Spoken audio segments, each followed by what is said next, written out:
Today, we're diving into a really cool philosophical showdown.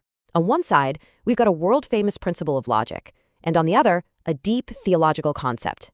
We're going to explore the clash between Occam's razor and the Islamic doctrine of Tawhid, or divine simplicity. So, let's see which idea truly makes the cut. So, what's at the heart of this whole discussion? Well, it's a really powerful idea called Occam's razor. It's all about championing simplicity. The basic idea is when you have a bunch of competing explanations for something, the leanest one, the one with the fewest assumptions, is probably your best bet. It's a simple rule of thumb that has shaped centuries of really complex thinking. All right, so here's our game plan. First, we'll break down what Occam's razor actually is. Then, we'll see how it's used to argue for naturalism. After that, we're going to poke some holes in that argument. From there, we'll explore Tawhid as this ultimate form of simplicity, and finally, we'll wrap it all up by rethinking what the razor is really for. Okay, let's kick things off with the razor itself. What is this famous tool of reason, and why has it become so incredibly influential? So, at its core, the principle is all about intellectual economy. Yeah, it's attributed to a 14th century friar named William of Occam, and his big idea was, don't make things more complicated than they have to be. If you've got two theories and they both explain the facts equally well, you should always go with the one that has fewer moving parts. It's all about trimming the fat from our ideas. And trust me, this is not some obscure philosophical footnote. It has a massive intellectual legacy. I mean, we're talking heavy hitters here. From Aristotle to Isaac Newton, they all had their own version of this idea, believing that nature itself is just, well, simple and elegant. Heck, even Sherlock Holmes used it when he said, when you have eliminated the impossible, whatever remains, however improbable, must be the truth. That's him, in his own way, wielding Occam's razor. So how does this old idea play out today? Well, in the huge debate about the nature of reality, Occam's razor has become one of the go-to tools for arguing in favor of naturalism, which is the idea that only the physical world and its laws are real. The argument for naturalism really boils down to this trade-off between how much a theory can explain versus how simple it is. The thinking goes like this. Naturalists claim that physical laws alone can explain pretty much everything we see. From that point of view, adding God into the mix doesn't really explain anything new, but it dramatically complicates the picture by adding this huge supernatural being. So the Occam's razor, they argue, should slice God right out of the equation. And the argument doesn't stop there. It goes on to say that bringing a creator into it doesn't actually solve the problem of complexity, it just moves it. I mean, if you think the universe is complex and needs an explanation, then a God who could design that universe has to be even more complex, right? So you haven't really answered the question, you've just created an even bigger one. From this perspective, talking about God is seen as a failure of parsimony. It's what they call the God of the gaps. Basically, using God to fill in the holes in our scientific knowledge instead of doing the hard work to find a natural cause. It's framed as an intellectual shortcut, not a real answer. Okay, so that's a pretty strong case. But is it really that straightforward? Let's pivot now and start to critique this whole application of the razor.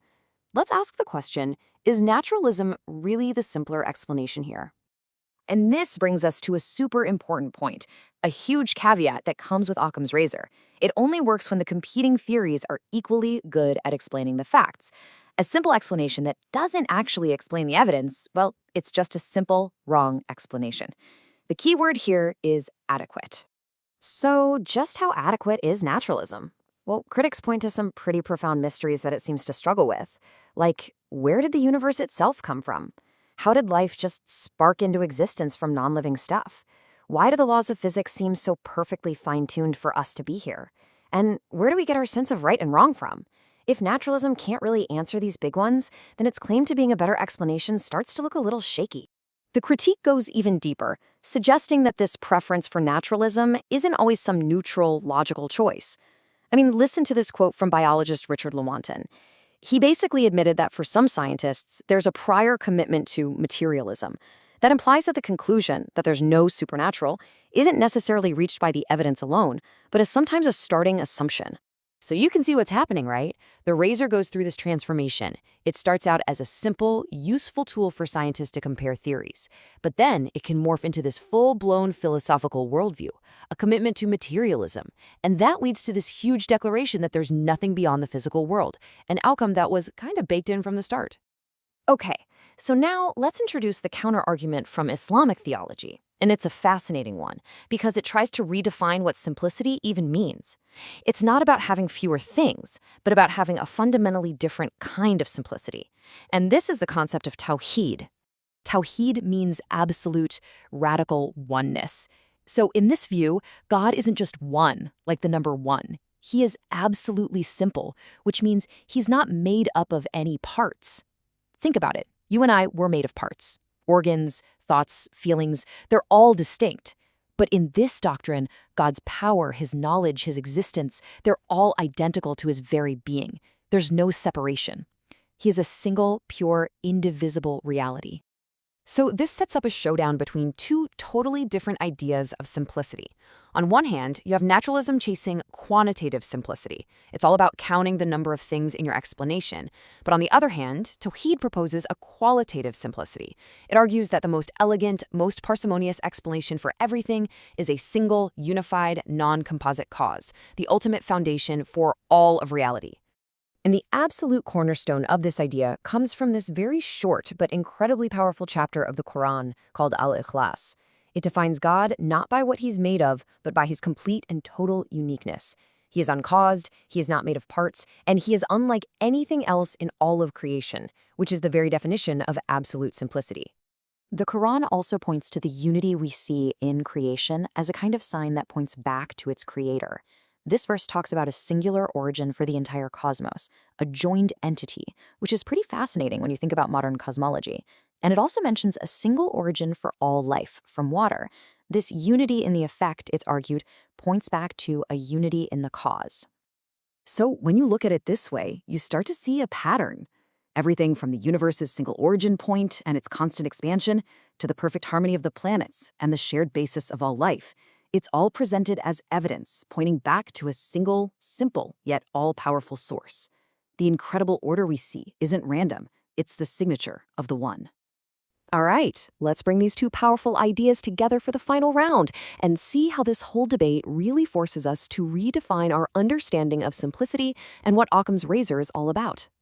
So the final argument is that naturalism's claim to simplicity might just be an illusion, because to explain our weirdly fine-tuned universe without a designer, it often has to rely on unexplained brute facts, or jump to speculative ideas like the multiverse. But think about it. A multiverse, with its infinite number of universes, is the ultimate violation of Occam's razor.